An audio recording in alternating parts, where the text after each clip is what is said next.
Welcome to my podcast, Scientist Free from Religion. This podcast has as proposal, as main idea to talk about the scientific topic, but also talk about religion. Different from the common assumption in which science and religion should be separated, here on this podcast we recognize formally that science and religion are not disconnected. Sadly, religion can be a very big threat to science. So on this podcast, the proposal is to talk about it freely, so without fear, without the illusion that they are separate topics. So we are going to cover a possible topic. Most of them will be focused on the connection between religion and science, especially to defend science. That's our goal. Our goal here is to defend science from religion and to help to make science, to spread scientific thinking, especially to defend it against religion. Welcome back to The Deep Dive. Today, we're tackling something you hear all the time in these kinds of debates, right? That classic line, well, you can't disprove God. It just stops the conversation dead, doesn't it? It really does. It's like this ultimate shield. And that's exactly what we need to, carefully take apart today. So what's the plan? Okay, so this deep dive, it's based on material that really digs into that statement. We're not trying to, prove God doesn't exist. That's notoriously tricky, proving a negative. Right. Instead, we want to get around that whole unfalsifiable defense. We're looking at where science, the scientific method, actually bumps up against specific claims made about God. Specific claims, like miracles or answered prayers. Exactly. When someone says God has certain attributes, certain powers, and acts in the world in specific ways, can we test those claims? And if those testable attributes don't hold up under scrutiny, what's actually left of the concept? Yeah, because often this whole thing just descends into shouting, doesn't it? You've got, say, Richard Dawkins on one side, absolutely certain there's no God. Right. The strong atheist position. And then maybe someone like William Craig on the other, just as certain there is a God. Dogmatic certainty. Yep. And the sources we're looking at suggest, well, maybe both extremes are missing something important here. Definitely. They might be missing the crucial first step, defining which God we're even talking about. Because, the definition changes everything about whether science can even engage with the question. Ah, okay. So it depends on the type of God. Absolutely. That distinction is key, especially when you're trying to figure out the boundary between science and, metaphysics or philosophy. Right. The second someone claims their God does something in the universe, performs a miracle, heals someone, parts the seas, whatever that claim, suddenly jumps out of pure philosophy. And lands right in science's lap. Pretty much. It becomes a hypothesis about the observable world. Now, if the claim is purely abstract, like God is love or God is existence itself, well, that's a different conversation. Then we need to talk about, the burden of proof and who should be providing evidence for what. Okay, let's dig into that. We can maybe start with someone from the science side. Michio Kaku, the physicist, he has a particular take on this. He does. Kaku basically frames the whole question of God's existence as undecidable. Undecidable. That sounds a bit like giving up, or maybe just being cautious. It's definitely scientific caution. It comes from how physics works. Kaku's point is that science only deals with decidable statements. Meaning Statements you can test, reproduce, and, crucially, falsify. Like if I claim gravity works a certain way, you can design an experiment. drop an apple. Or a cell phone these days. Exactly. You can test it. Either the results support the claim or they contradict it. But Kaku argues that the existence of, some kind of cosmic entity, you can't really design that experiment. So by definition, it's just outside of science for him. Okay, methodologically that makes sense. But, someone like Dawkins would probably push back hard there, wouldn't he? Oh, absolutely. Because religious groups are constantly making claims about the physical world, pray and you'll be healed, or this relic cures diseases. Those sound pretty testable. They are, and that's exactly the tension. Kaku's undecidable stance really only works if you define God as totally passive, totally outside space and time, not interfering at all. But that's not the God most people believe in, is it? Not usually, no. The Abrahamic religions, for instance, describe a God who's very hands-on, answering prayers, causing floods, directing history. Getting involved. Right. And the moment that God supposedly intervenes, even just to nudge a single atom, well, that hypothesis becomes scientifically testable, at least in principle. Which brings us right back to that crucial point you mentioned, defining God. Einstein talked about this, didn't he? And Kaku picks up on it too. Yes, and this is where a lot of the confusion, maybe even deliberate equivocation, happens in debates. People use the one word God, but they might mean two completely different things. Okay, what are the two? So first, there's what Einstein called the personal God.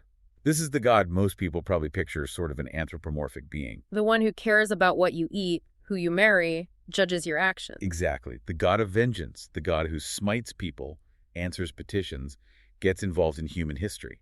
The God of Moses, Isaac, and Jacob, as the texts say.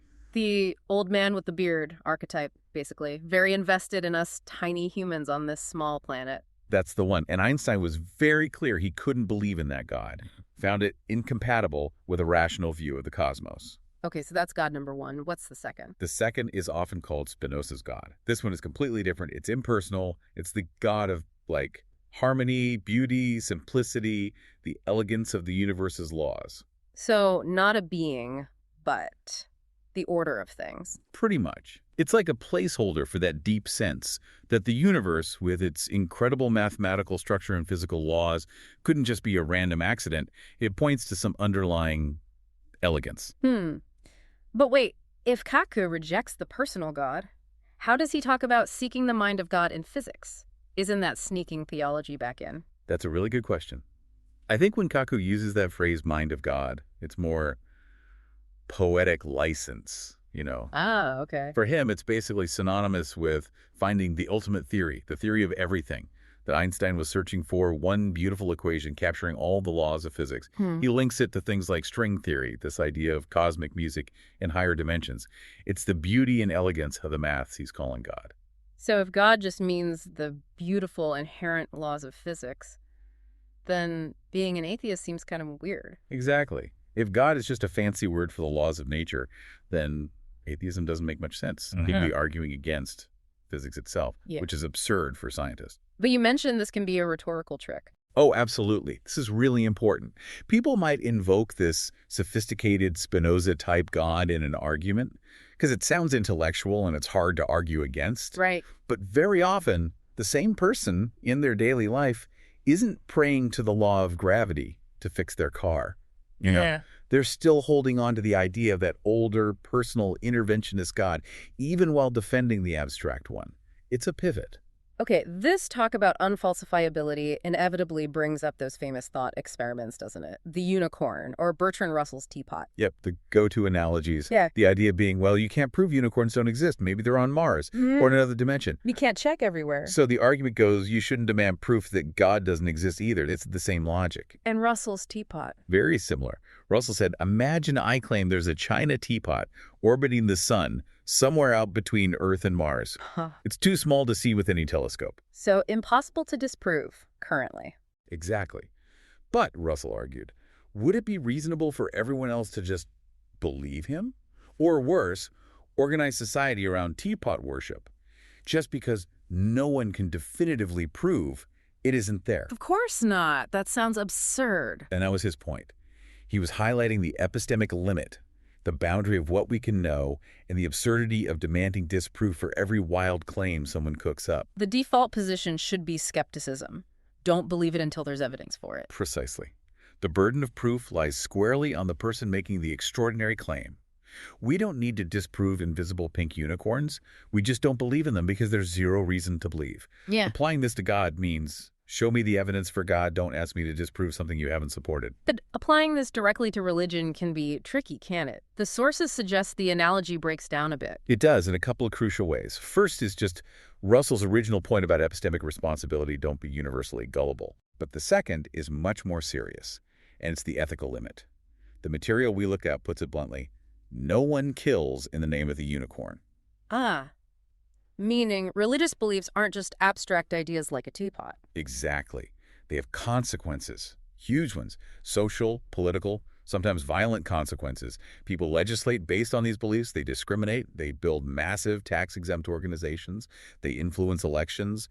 Historically, they've started wars, all in the name of gods. So when a belief system has that kind of real-world impact, claiming it's immune to scrutiny because it's hard to disprove like a teapot, that's problematic. It's more than problematic, it's dangerous. It's using a philosophical point about the limits of knowledge as a shield to protect claims that actively shape and sometimes harm society. Think about debates over science education, reproductive rights, LGBTQ+ rights. These are often directly influenced by religious claims shielded by this "you can't disprove it" logic. So invoking the teapot logic in that context risks giving a free pass to potentially harmful beliefs, under the cover of sounding reasonable or humble about what we know. Precisely. It's a misuse of intellectual humility. Yes, we should be humble about the ultimate nature of reality, but that humility shouldn't be twisted into a justification for refusing to question specific, powerful, and often damaging dogmas. We need to be really careful when that happens. Okay, let's shift gears then. If we sort of set aside the super abstract, unfalsifiable, God is everything idea. Yeah, the Spinoza type guy. To focus on the personal God, the one who supposedly acts in the world.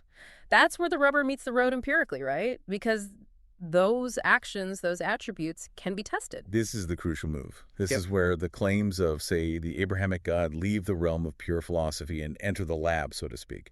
Believers claim this God does specific things, heals the sick, created the world in a certain way, delivers justice, speaks to people. And each of those is a testable hypothesis. Essentially, yes. They are claims about how reality works. And when we apply the scientific method, our best tool for understanding reality, how do these claims stack up? Well, the evidence suggests, not well. They consistently seem to fail empirical tests. Okay, let's take them one by one. What about the big one? Prayer. Specifically, prayers for healing. Right, the claim. God intervenes to heal the sick in response to prayer. This was put to a major test in the STEP experiment, published back in 2006. STEP? What was that? It stood for Study of the Therapeutic Effects of Intercessory Prayer. It was a huge, rigorously designed study, double-blind, randomized, controlled trial, nearly 1,800 patients undergoing cardiac bypass surgery. Wow, that's specific. Why cardiac bypass? Because it's a serious, standardized medical event with measurable outcomes, complication rates, recovery times, things you can track objectively. And how did they test prayer rigorously? That seems tricky. It is. They divided patients into 3 groups. Group 1 got standard care, no prayer organized by the study. Group 2 received prayer from distant congregations, but crucially, the patients had no idea they were being prayed for. To control for the placebo effect. Exactly. Group 3 also received prayer, and they were told they were being prayed for. The whole setup was double-blind patients didn't know which group they were in, except Group 3 knew they were getting prayers, and the medical staff evaluating them didn't know either. Okay, solid design. So the million-dollar question, did prayer work? The results were pretty stark. There was absolutely no difference in recovery rates or major complications between the group that got prayer without knowing it, Group 2, and the group that got no prayer, Group 1. No effect at all. None that was measurable. But here's the kicker, something the sources really emphasize. Group 3, the ones who knew they were being prayed for, they actually did slightly worse. Worse? Why? That seems counterintuitive. The researchers speculated it might have been due to performance anxiety, essentially. Like, knowing people are praying specifically for your recovery puts extra pressure on you, maybe raises stress levels if things aren't going perfectly. Why isn't God healing me? Kind of thoughts. Wow. So the big takeaway. The attribute of God answering prayers for physical healing, when put to a rigorous empirical test, just didn't show up. It was indistinguishable from chance, or maybe even slightly detrimental if the person knew about it. Okay, test case number 2, creation. The literal interpretation, God created the world in 6 days, maybe a global flood happened, that kind of thing. Right, the claims derive from a literal reading of texts like Genesis. This one. Well, this one runs headlong into basically all of modern science. It's not just one field, is it? Not at all. Geology tells us the Earth is about 4.5 billion years old. Cosmology puts the universe at 13.8 billion years. Paleontology shows fossils and layers dating back hundreds of millions of years. Genetics shows the evolutionary relationships between species. Biology, chemistry, physics. They all point to an ancient Earth and universe, and to life evolving over vast timescales through processes like natural selection. The timeline and the mechanisms described in science are just fundamentally incompatible with a literal 6-day creation or a single global flood covering the highest mountains a few thousand years ago. So to hold on to that literal belief, you essentially have to reject huge swaths of established science. You have to believe that geology, physics, biology, astronomy are all fundamentally wrong or deliberately misleading. The evidence against literal creationism is just overwhelming. That specific attribute creator in 6 days global flood shaper is pretty decisively falsified by the physical evidence. All right, third attribute, divine justice. The idea that God is just, moral, ensures good triumphs, or guides history towards a just end. Ah, yes. This runs smack into the problem of evil, one of the oldest and toughest philosophical challenges for theism. If God is all-powerful, all-knowing, and all-good, why is the world so full of suffering and injustice? Exactly. Why do horrible things happen to good people? Why do tyrants often live long, prosperous lives while innocent children suffer terribly from disease or natural disasters? The sheer scale and apparent randomness of suffering in the world seems impossible to reconcile with the idea of an actively intervening, perfectly just deity. God could stop it, if all-powerful, and would stop it, if all-good. But it continues. Precisely. The common theological responses usually involve deferring justice to an afterlife, it'll all be sorted out later, or claiming it's part of some mysterious greater plan we can't understand. Which sounds a bit like an evasion. Our sources critique it that way, saying it's a mystery, or wait for the next life, doesn't actually explain the observable injustice. In the world we can actually see and test, divine justice seems indistinguishable from random chance, or, frankly, human cruelty and indifference. The attribute of ensuring moral outcomes in this world doesn't seem supported by the evidence of daily life. Okay, final test case. The personal inner experience. That feeling many believers have of God's presence, of communication, of divine insight. Right, the subjective experience, which can be incredibly powerful for individuals. The claim is often that this feeling comes from an external divine source communicating with the person. But neuroscience has something to say about this now, doesn't it? It does. A lot, actually. Research into the neuroscience of religious experience has shown that these profound states, feelings of awe, unity, timelessness, sensing a presence, correspond to specific patterns of brain activity. Like you can see it on a brain scan. Yes. And even more pointedly, experiments using things like transcranial magnetic stimulation, the famous God helmet experiments, can sometimes induce these feelings. How does that work? By applying weak magnetic fields to specific parts of the brain, particularly the temporal lobes, researchers found they could reliably trigger experiences that participants described as feeling a sensed presence or spiritual awe or being outside their body. Without any actual deity involved. Correct. And research with psychedelics also shows that chemical changes in the brain can produce incredibly profound mystical experiences, often interpreted in religious terms by the person having them. So the implication is the brain itself can generate these experiences. It certainly seems capable of it. The brain is the source of all our experiences, after all. While this doesn't disprove an external God definitively, it shows that the subjective feeling of divine communication isn't necessarily evidence for one. The brain can create that feeling internally. So the attribute of God speaks to me becomes much harder to pin down as evidence for an external source. Looking back at these four: prayer, creation, justice, communication, there's a clear pattern emerging, isn't there? Absolutely. It's what some call the shrinking God. As science explains more and more, the territory supposedly governed by direct divine action gets smaller and smaller. Theology keeps retreating. Exactly. It gives up ground on the age of the earth to geology. It gives up ground on the origin of species to biology. It gives up ground on healing to medicine. It gives up ground on subjective experience to neuroscience. With each retreat, the specific testable attributes of the personal God fall away. And what's left? What's often left is something much more vague, much harder to test. God becomes love or mystery or the ground of being. The retreat is from the concrete and testable to the abstract and unfalsifiable. The word God is kept, but its original interventionist meaning has been quietly hollowed out by the evidence. And that hollowing out, that retreat into abstraction, leads directly to what the source material calls the abstract God trick, right?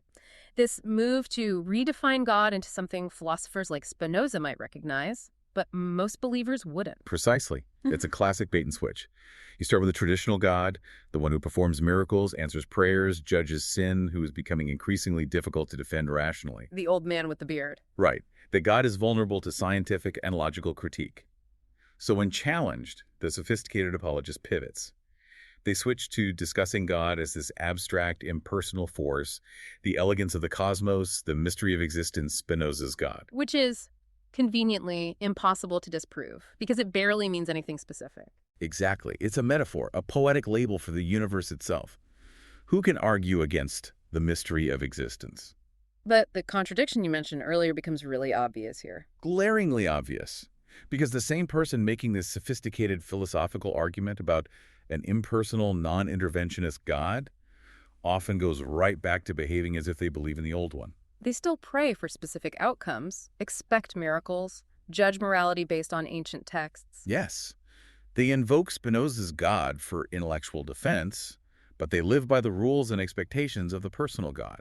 It's trying to have it both ways, holding two completely contradictory ideas at the same time. That sounds like serious cognitive dissonance. It is. Sam Harris talks about this kind of linguistic game. It's like redefining ghosts to mean just your feelings about people you've lost. Then you can say, I believe in ghosts, without actually believing in anything supernatural. You've just emptied the word of its original meaning. So the word God gets stretched and redefined specifically to survive in a world where the original concept is facing too many challenges from science and reason.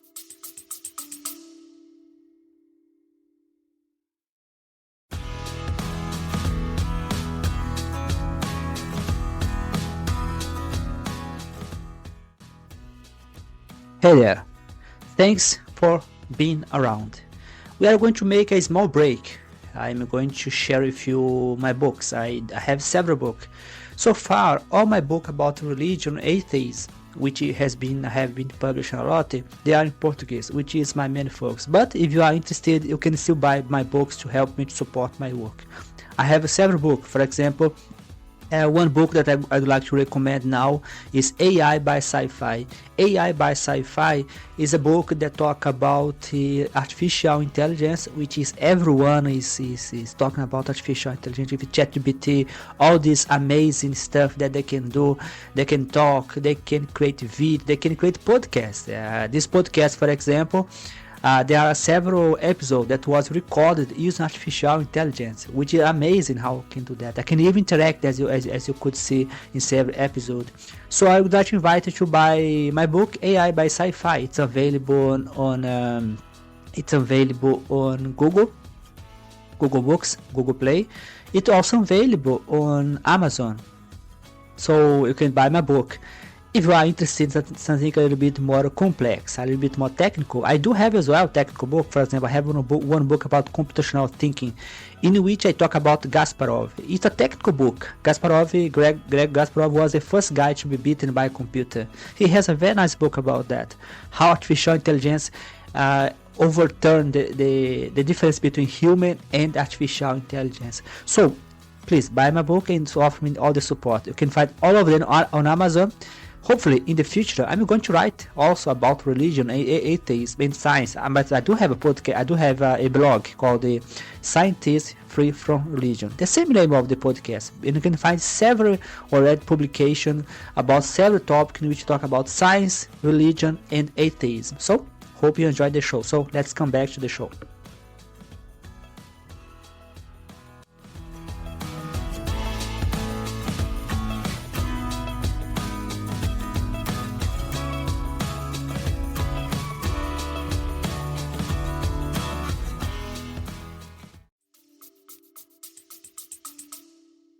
That's the core of the trick. It's dangerous because it allows the label to persist in intellectual circles even after the substance has been eroded.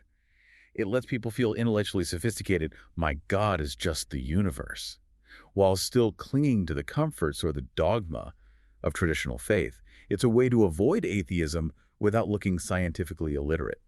Couldn't someone argue, though, that this isn't a trick, but just evolving their understanding, moving from a childish view to a more mature, metaphorical one? That's the charitable interpretation, and maybe it's true for some individuals. But the test, as we discussed, is consistency. If someone truly believes only in Spinoza's God, the impersonal laws of nature, then things like petitionary prayer, belief in miracles, or basing specific moral laws on divine command make no sense. So the key question to ask someone who pulls this move is... The test question. Okay, your God is the mystery of the universe. Fine. Do you pray to this mystery? Do you expect it to intervene in your life or violate the laws of physics for you? And if they say yes, then they're not really talking about Spinoza's God. They're using the abstract language as a smokescreen for the good old-fashioned personal God. The abstraction is just a defense mechanism, not a genuinely held philosophical position. The constant need to redefine is basically an admission that the original hypothesis wasn't working. Okay, let's tackle another major line of argument, especially from the intelligent design movement. This is the argument from complexity or information. Right. The idea, often put forward by people like John Lennox, that complexity, especially the kind we see in biology like DNA, must imply an intelligent designer. The analogy is usually a book implies an author, or a program implies a programmer. DNA is like complex code, therefore. Therefore, there must have been a coder, an author god. It's an intuitive argument because complex things we encounter in daily life are usually designed by humans. But intuition can be misleading in science, can't it? Very much so. And our source material brings up a fascinating counterexample from computer science that directly challenges this complexity implies consciousness, intuition, the Suggen algorithm. Suggen. I think I've heard of this. It generates fake computer science papers, right? Exactly. It was developed at MIT, partly as a critique of academic publishing standards. But philosophically, it's incredibly relevant here. How does it work? Is it intelligent? Not at all. That's the whole point. Suggen is basically a sophisticated random text generator.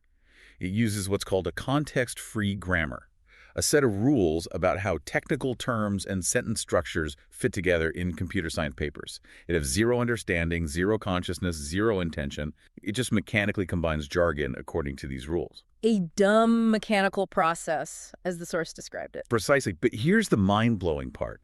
Papers generated by this dumb mechanical process have actually been accepted for publication in peer-reviewed conferences and journals. Seriously, human experts thought these nonsense papers were legitimate. Yes, because the papers looked plausible. They had the right structure, the right jargon, the right formatting. The syntax was correct, even though the semantics, the actual meaning was complete gibberish. Wow. Okay, I see the implication. It shatters the intuition.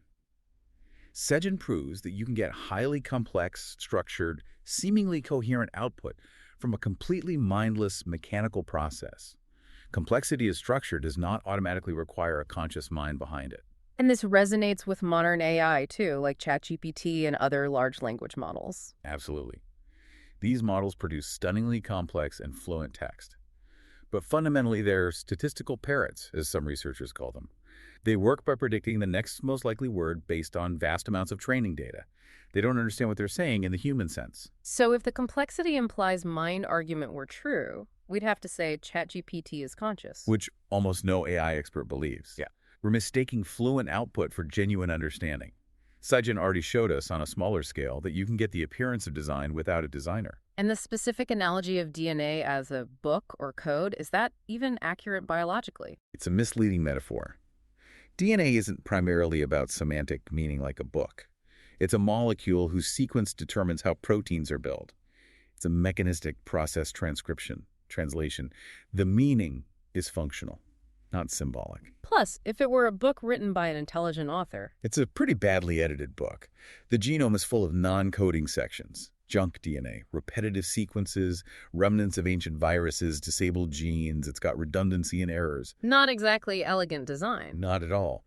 But it looks exactly like what you'd expect from millions of years of evolution. A messy historical process of trial and error, building new things on top of old, repurposing bits and pieces. It looks like history, not design. So the whole information implies intelligence argument relies on a faulty analogy and ignores how complexity can arise naturally or even mechanically, like with Suggen. Right. It confuses the fact that we can recognize patterns and find the universe intelligible with the idea that there must have been an intender who put the patterns there for us. It's projecting our own minds onto the cosmos. Okay, let's bring this towards a conclusion by looking at how we define the positions themselves. What about atheism? Apologists often paint it as this dogmatic, absolute claim. I know for sure God doesn't exist. Yeah, that's a common straw man argument. They try to frame atheism as a positive claim. God does not exist. Which then, they argue, bears a burden of proof, and proving a universal negative is impossible. But is that really what atheism means intellectually? Not typically, no. The more common and intellectually defensible definition of atheism, sometimes called weak atheism or simply agnostic atheism, isn't a positive claim about reality. It's a statement about belief. It's simply the lack of belief in gods. Well, like, I don't see enough evidence to believe. Exactly. It's a position of withholding assent. It aligns perfectly with scientific skepticism. Don't accept a claim until it meets its burden of proof. The default position is non-belief. So demanding proof of atheism is missing the point. It's a category error. They're confusing ontology, what exists, with epistemology, what we believe or know. Yes, the absence of God isn't a thing that exists, but the state of not believing is a real cognitive state. Asking an atheist to prove atheism is like asking someone who doesn't believe in leprechauns to prove leprechauns don't exist. It's backwards. The burden is on the one claiming leprechauns do exist. Right. The person making the positive claim needs to provide the evidence. Always. They're trying to shift that burden onto the skeptic by mischaracterizing atheism as a positive knowledge claim. Which brings us back to agnosticism, maybe the scientific kind that Michio Kaku represents.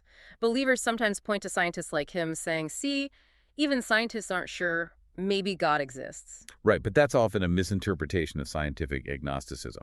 When a careful scientist says something is undecidable or we don't know, it's usually an expression of intellectual honesty about the limits of current knowledge or methodology. It's not an endorsement of the God hypothesis. Not at all. It's acknowledging uncertainty. The principle, absence of evidence is not evidence of absence, is important scientific caution. But it doesn't mean you should therefore believe something for which there is no evidence. Sam Harris had that analogy about treating guns as if they're loaded. Yeah, that's a great one. You treat every gun as loaded out of caution as a safety principle. It doesn't mean you actually believe every single gun is loaded. It's a methodological stance. So scientific agnosticism is like that, a methodological humility. Exactly. It's operating with the discipline of uncertainty, acknowledging the boundaries of what science can currently address. It should absolutely not be mistaken for faith or for giving credence to specific religious dogmas about a personal God who answers prayers and dictates morality. That's reading way too much into scientific caution. So let's try and wrap this up. We started with, you cannot disprove God. And where have we landed? Well, the conclusion seems nuanced. If God means some deliberately vague, unfalsifiable abstraction, the ground of being, the mystery, then okay, maybe you can't disprove that. Mainly because it's not clear what you'd even be disproving. It's like trying to disprove blueness. That's not the God most people worship or that shapes societies. Exactly. The personal God, the one defined by specific actions and attributes, answering prayer, creating life and days, intervening in history, guaranteeing justice, that God makes claims about the observable world. And those claims, when tested empirically, consistently fail. Prayer doesn't show a measurable effect. Literal creation is contradicted by mountains of evidence. Divine justice is invisible in a suffering world. Religious experience can be generated by the brain. Right. When every testable attribute fails, what's left? It's an empty label. A word, God, stripped of its concrete meaning, reduced to an abstraction that's conveniently immune to evidence, but still wields enormous social and political power. That shift to the abstract God really does seem like a rhetorical survival tactic, doesn't it? A way to keep the concept alive in a world increasingly shaped by science and reason, by hiding the failed claims behind philosophical fog. It seems that way. And maybe the scientific approach, the one that embraces uncertainty, that demands evidence, that revises its conclusions based on data, maybe that's actually a more honest way to relate to the vast unknowns of the universe than clinging to ancient certainties dressed up in modern philosophical language. So here's a final thought for you, our listener, to maybe chew on. We've seen how the concept of God seems to constantly morph and shrink to avoid being falsified. If its main function now, at least in sophisticated defenses, is just to be a placeholder for whatever science hasn't explained yet, what responsibility do we have? Good question. What responsibility do we have to make sure that placeholder, that God of the gaps, doesn't get misused? To ensure it doesn't become a justification for halting inquiry, enforcing dogma, or causing real-world harm based on beliefs that crumble under examination? When you hear you cannot disprove God, maybe the crucial follow-up is always, which God are we talking about? The one whose actions we can test and find wanting, or the one who's become so abstract they're indistinguishable from nothing at all?